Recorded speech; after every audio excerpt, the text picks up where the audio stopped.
Good morning, Har Har Mahadev. તો guys, તમે બધા કેમ છો? તમે બધા મજામાં જશો. અમે તો મજામાં છીએ નહીં એવું, કારણ કે ફર્નિચરનું કોમ કાઢ્યું ને તે હેરાન થઈ ગયા. હજી તો બુધવારેથી કોમ ચાલુ થશે. પીઓપીનું કામ પતી ગયું હો, લાઇટિંગ જ ખાલી બાકી હે.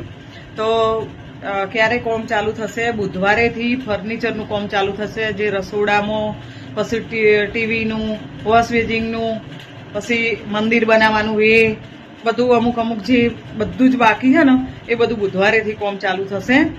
તો હજી તો હા ના કરતા અમારે 15 દાડા તો મને ખબર હે કે આ લોકો કારીગર એક આવે એક જાય. હા, પછી એ ફર્નિચરનું જેવું પતશે ને એવું પાછું ઉપર અહીંયા કલર કરાવવાનું હો, જે પીઓપીનો કલર આવશે. પછી અંદર લાઇટિંગ બધી ગોઠવશે, એટલે કમ્પ્લીટ એ થઈ જશે. પછી દિવાલનું કોક કરીશું. બધું કરતા મને એવું લાગે હ કે 1 મહિનો તો સાચો જ, એટલે 1 મહિના સુધી અમારે આવી રીતે હેરાન થવાનું જ છે, બરોબર. એટલે મારા કાલ તમો બ્લોગ નતો આવ્યો કે હું બ્લોગ બનાવું તો શું બનાવું એવું થતું હતું. કારણ કે આવીએ ને અમે એટલે રસોડા ઉપર બધું આડું પડ્યું હોય, એટલે વઘારેલી ખીચડી બનાવીને કાલ તો ખાઈ લીધી હતી. એના પહેલા વાળી આચલ માનસીના ઘેર જઈને જમવાનું બનાવી આવી હતી. એટલે એવું કોકનું કોક હોય છે, એટલે કશું બતાવી નહીં. આવતાણ હું તમને બ્લોગમાં બતાવું તો શું બતાવું? રસ્તામાં આવતા જતા તમારી જોડે વાતો કરતી જવું, વળી પાછી આવું એટલે પાછી વાતો કરતી આવું. એટલે આ બધું હોય એટલે બતાવવાનો મેળ જ નહીં પડતો કે બ્લોગમાં શું. અને પાછું કેવું કે ઘેરે આવું ને એટલે છોકરો રહે ને એટલે જો પેલો બે તો જલ્દી આયા હોય દિવસે પાછો જતો રહ્યો. એક ફેમિલી એક સાથે ભેગું થતું જ નહીં. જમવામાં હાલ તો એવું જ થઈ ગયું, એક સાથે ભેગા નહીં થતા બધા. એટલા માટે કે જો બતાવું તમને એવું લાગશે કે સાચું બોલું ખોટું બોલું તો બતાવું. આજે એવું હોય બધું દેખાય. આ પંખો બહુ અવાજ કરે. મારો બેડરૂમ હે ને ઓય મંદિર આવશે. બસ આપણે બહાર જઈએ તો અહીંયા જો આ ફ્રીજનો ભાગ રહે ને, આ બાજુ ફ્રીજ હ, તો અહીંયા આવશે પેલું મિક્સર મશીન ને એ બધું. ઓય પેલા પથ્થર મૂકવાનું હ, એ પથ્થર ઉપર પેલાથી બોર્ડ ઓય ખેંચાવાનું હોય અહીંથી, એટલે ઓય આવશે આપણો પોઈન્ટ આવશે. એટલે ઓયકણ ઓવન અને મિક્સર મશીન ને બધું ઓયકણ પડ્યું રહેશે, બરોબર. એટલે આના ઉપર પથ્થર આવી જશે અને નીચે કબાટ આવશે. ઉપરના ભાગમાં કબાટ આવી જશે. પછી બીજું કે આ રસોડાનો ભાગ હ, તો ઓય આવશે સામે પેલા કબાટ જ આવી જશે કોણ, અને આ ચીમની અંદર આવી જશે. નીચે કાચવાળા કબાટ આવશે, ઉપર સિમ્પલ આવશે અને વ્હાઇટ કલર લીધો હ.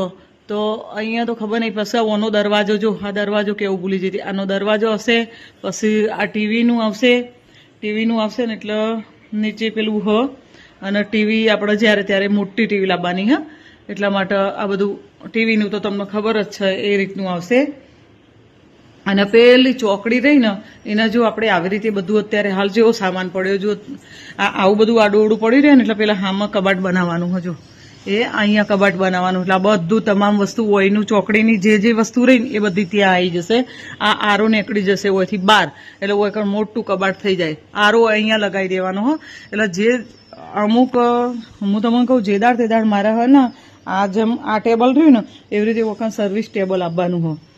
સર્વિસ ટેબલ ના કહેવાય ને, કોક નહીં કહેવાતું એને, હા, વોશ એરિયા આપવાનું હોય. વોશ એરિયા બનાવી દેવાની હું ઓય પથ્થર મુકાવાનું હો. અને અહીંયા પથ્થર મુકાઈ અને સેમ આવો ટબ રહ્યો ને વાસણ ટોકવાનો પેલી સાઈડ કે આ સાઈડ ગમે તે જતો રહેશે. એટલે આ વોશિંગ મશીન નીચે પડી રહેશે અને મસ્ત જગ્યાએ થઈ જશે. અને ઉપર ઓયકણ આરો હશે, એના ઉપર પેલું કબાટ હશે, બધું લિક્વિડો હાથ એ બધું મૂકવાનું, એ બધું થઈ જશે. તો જુઓ બતાવું તો એક આવો બાકી છે. આવવાનું શું કહેવાય, આ સિંક રહ્યો એ ઉપર રહેશે, નીચે કબાટ આવશે, ઉપર કાચ, અને એ થઈ જશે. જો ઓનાઈ પીઓપી ભેગું થઈ ગયું. આ ખૂણો પડતો હતો ને, આખો ખૂણો પડતો હતો અહીંથી, એટલે બધું થઈ ગયું. હજી છોકરો તો ઊંઘ્યો જ છે અને મારા બસ નોકરીનો ટાઈમ થઈ ગયો હો. જો આ બધું અહીંયા ઝુમ્મર આવશે મસ્ત. પછી આ બે પંખા, નવા પંખા બે અહીંયા કરી દીધા. પેલા જૂના પંખા હતા ને એ જૂના પંખા અંદર જવા દીધા. એટલે જ્યારે આપણે લાવવા હોય એટલે એ પંખા બદલાઈ દેવા થાય. આ જો ચીમની લાગી જાય એટલે ચીમનીનું હોય ને એ બધો કબાટમાં ચીમની બધી થઈ જશે, બરોબર. તો ગાઈસ આવું બધું કંઈક ચાલી રહ્યું છે અમારા ઘરમાં અને તમે સામાન બતાવું આડોવડો ચેવો પડ્યો હો સાચું એવું બધું સામાન પડ્યો હો સગડી નવી આવી જઈ હ પણ આ કનેક્શન જેવું ઓમો નહીં લગાવવાનું આ કનેક્શન આવશે ને આ તૈયારી જ છે અત્યારે હાલ આ જેવું આર્યું કનેક્શન આવશે ને ગેસનું એ રીતે સીધું પેલામાં લગાવવાનું હો એટલે તમે મેં સગડી લગાવી નહીં હાલ કોમ ચાલે સગડી જેવી થાય નવા ભેગું નવું સારું લાગશે જોયા જોયો બધો સામાન છે એવો બધો પડ્યો હોય બધું જો વાયરો બધા બહાર કાઢેલા પડે બધા બોર્ડોમથી જો બધા વાયરો લબડ પછી જુઓ આ એ બોર્ડ ખોલી નાખેલું હ કપડો ચો મેલવો જુઓ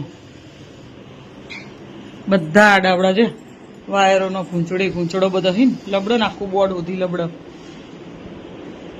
પહેલો તો ઊંઘ્યો હો પહેલાને હજી હાલ નહીં ઉઠાડવું હો ઊંઘ્યા બાપડા રજા હતી તો ગાઈસ જુઓ આવા કોઈક દિવસો જતા હોય એટલે અમુક ટાઈમે વ્લોગ લેવાનો કાલનો વ્લોગ નહીં આવ્યો મને અંદરથી બહુ દુઃખ થાય કે કાલ મેં વ્લોગ નહોતો મૂક્યો કાલ કઈ તારીખ હતી કાલ 4 તારીખ હતી બરોબર તો 4 તારીખનો વ્લોગ નહોતો આવ્યો કારણ કે મેં મૂક્યો જ નહીં તો આ અત્યારે હાલ આ 5 તારીખનો વ્લોગ હતો 5 તારીખે અત્યારે ને અત્યારે જ હું બનાવીને મૂકી દઉં છું એટલે આવું બધું હોય આવું બધું ચાલી રહ્યું એટલે હવે શું કરીએ જોઈએ આગળ બ્લોગમાં બન્યા રહેજો જ્યારે કોમ પૂરું થશે તાણે મસ્ત બ્લોગ આવશે પછી હોમ ટૂર કરાય મારું ઘર મસ્ત ગુજરાતી ભાષામાં મસ્ત મારું ઘર તમને બધું મેં જે ફર્નિચર કરાવ્યું હોય એ મસ્ત રીતે બતાવી આપણે કોઈ એવું જો બધો તો શું કરી ખબર કોમ ચાલુ હોય ને એટલે બતાવતો નહીં બધું ગંદુ પડ્યું હોય આમ તેમ બધું બતાવતા નહીં હોતા પણ હું તો તમને જે સન એ જ બતાવું કે જુઓ અમારે જે પડ્યું હોય એના એ જ હું તમને બતાવું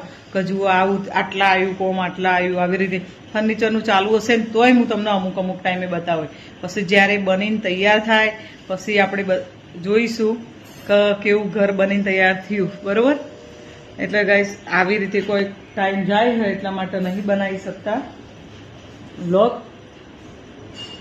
એક દિવસ કદાચ એવું લાગશે કે કોઈક દિવસ વ્લોગ નહીં આવે તો બીજા દિવસે તો આવી જ જશે તરત જ એવું બધું હ તો હર હર મહાદેવ મળીએ બીજા બ્લોગમાં ત્યાં સુધી બાય ખુશ રહો અને અમારા બ્લોગ જોતા હોય એ કોમેન્ટ કરજો જે હું આ બોલીશું જે બતાવું છું એમાં તમે કોમેન્ટ કરજો મસ્ત સારી કોઈ નેગેટિવ કોમેન્ટ ના કરતા સારી કોમેન્ટ કરજો અને મારા બ્લોગ ગમે તો મસ્ત લાઈક કરજો શેર કરજો અને નવા કોઈ જોડાતા હોય તોય પણ કોમેન્ટ કરજો આગળની કોઈ વસ્તુની ના ખબર હોય રેગ્યુલર જોવું એમને તો ખબર જ છે તો શેર કરવાનું ભૂલતા નહીં